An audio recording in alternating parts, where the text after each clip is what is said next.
মানুষ যখন বিনয়ী হয় তখন আল্লাহ তাআলা তার সম্মানকে বৃদ্ধি করে দেন, বুলন্দ করে দেন।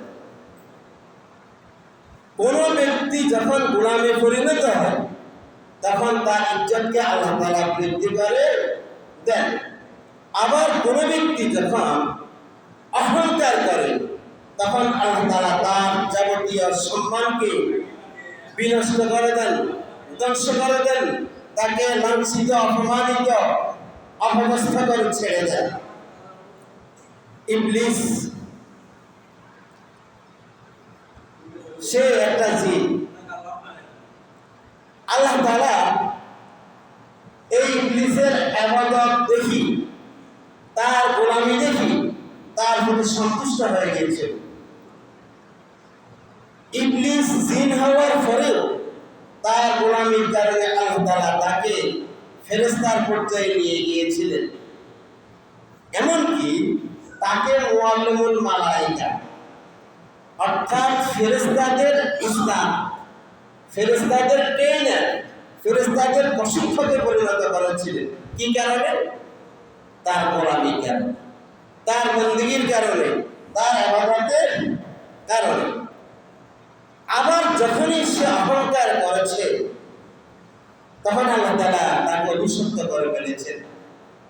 আল্লাহ তাআলা বলেন, আবা ওয়াস্তাকবারা ওয়া কানা মিনাল কাফিরিন।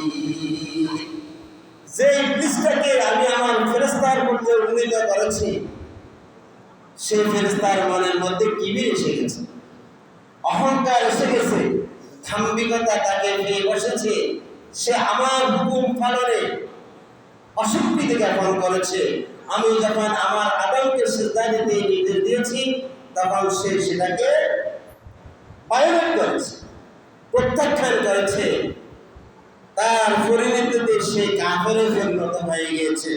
তাহলে দেখেন, তার গোলামি তাকে উচ্চ আসনে নিয়ে গিয়েছিল, উচ্চ মর্যাদায় নিয়ে গিয়েছিল, ইজ্জতের জায়গায় নিয়ে গিয়েছিল, ফেরেশতার পর্যায়ে নিয়ে গিয়েছিল।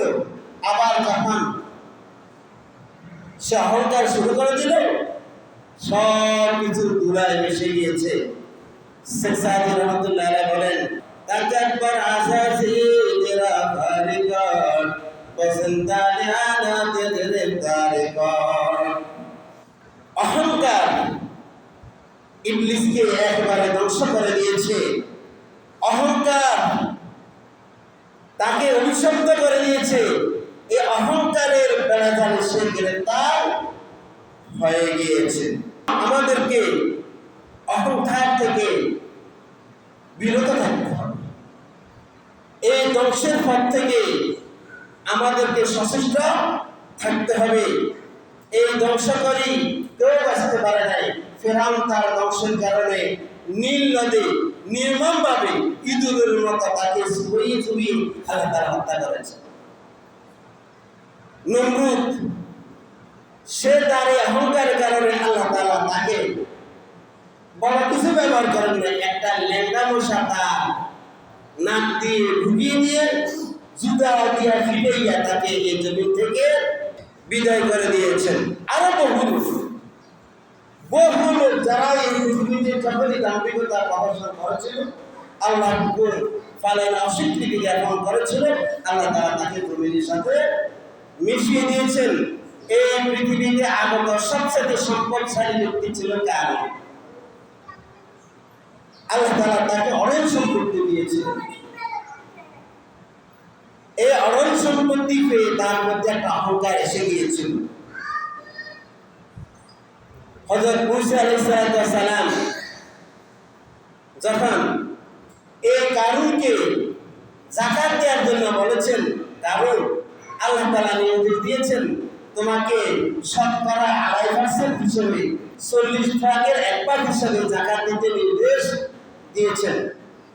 আল্লাহ তাআলা তোমাকে অনেক সম্পত্তির মালিক করে দিয়েছেন, তুমি আল্লাহ তাআলার এই নিয়ামতের শুকরিয়া জ্ঞাপন করো। তখন কারণ বলল, আমি কত কষ্ট করে এই সম্পত্তির মালিক হয়েছি, আর মুসা বলতেছে এই সম্পদগুলো আমার আল্লাহ তাআলা দিয়েছে। আমার সম্পত্তি দেখে বুঝি তোমাদের হিংসা হচ্ছে, এই জন্য আমার সম্পত্তি আমার কাছ থেকে নিয়ে তুমি মানুষকে দিতে চাও, আমার সম্পত্তি তুমি কমিয়ে দিতে চাও।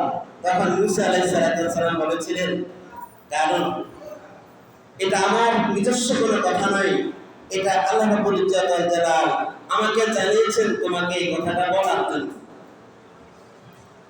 সে আল্লাহর পক্ষ থেকে মুসা আলাইহিস সালাম যে নির্দেশনা জানিয়েছেন সেই নির্দেশনা ভায়োলেট করেছে, অমান্য করেছে, সে কিবির করেছে এবং মুসা আলাইহিস সালামকে হেনস্থা করার জন্য একটা মহিলার সাথে চুক্তি করেছে। বলেছে, তুমি বলবে মুসা তোমার সাথে অপকর্মে লিপ্ত হয়েছে। ওই কন্ট্রাক্ট যে নারীর সাথে করেছিল, সেই নারী মুসা আলাইহিস সালাম যে সমাবেশে মানুষকে দাওয়াত দিতে গিয়েছেন, সেখানে গিয়ে বলল যে মুসা আলাইহিস সালাম আমার সাথে অপকর্ম করেছে। যখন এই কথা বলেছে তখন মুসা আলাইহিস সালাম বললেন, ঠিক আছে দাঁড়াও, আমি তোমার সাথে কখন অপকর্ম করেছি? এবার মহিলা কিছু বলতে পারে নাই, মহিলা ভয়ে সব বলে দিয়েছে, যে কারণ আমাকে বলেছে আমাকে এক থালা এক প্লেট স্বর্ণমুদ্রা প্রদান করবে যদি আমি তোমার বিরুদ্ধে এই কথা বলি, এই জন্য আমি বলেছিলাম। তারপরে মুসা আলাইহিস সালাম খেপে গিয়েছেন, খেপে গিয়ে বললেন, হে তুমি কারণকে খাও। মুসা আলাইহিস সালাম আল্লাহর দ্বারস্থ হয়েছেন। আল্লাহ বলছে, ঠিক আছে, তুমি যেভাবে শাস্তি চাও তার সেভাবে শাস্তি হবে, তুমি সেভাবে বলো। মুসা আলাইহিস সালাম আল্লাহর অনুমতি পেয়ে বললেন, কারণকে খাও। জমি তখন কারণকে খাওয়া শুরু করে দিল। যখন তার প্রমাণ পর্যন্ত আসলো, বললেন যে মুসা তুই আমারে বাঁচা। এরপরে জমি খাইতে আছে, বুক পর্যন্ত গেল। তখন সে বলল যে আমি ফিরে আসতে চাই। আমার একটা ডিউরেশন আছে, আপনার যখন প্রাণ নিষ্ঠাগত জীবন বেরিয়ে যাবে তখন যদি আপনি তওবা করতেছেন, আল্লাহ সেই তওবা গ্রহণ করবে না।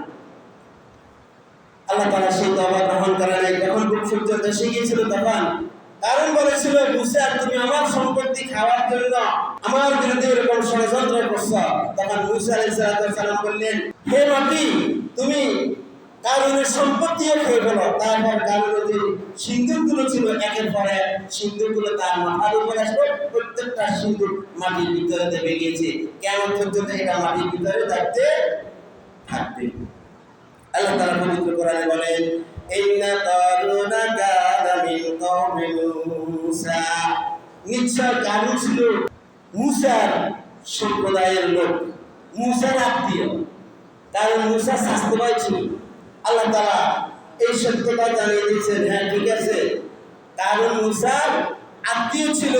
ফাবাগা আলাইহিম, সে তাদের বিরুদ্ধে অর্থাৎ তার সম্প্রদায়ের বিরুদ্ধে মূসার বিরুদ্ধে বিদ্রোহ ঘোষণা করেছিল।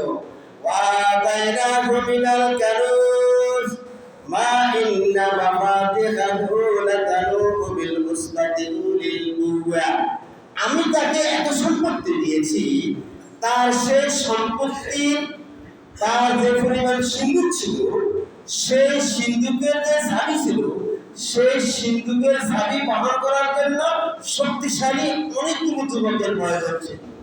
কারো কারো মধ্যে 40 জন যুবক ছিল যারা কারণের সেই সিন্ধুকের চাবিগুলো বহন করত। আবার কারো কারো মধ্যে 70টা ওট বোঝাই হয়ে যেত তার চাবি দ্বারা।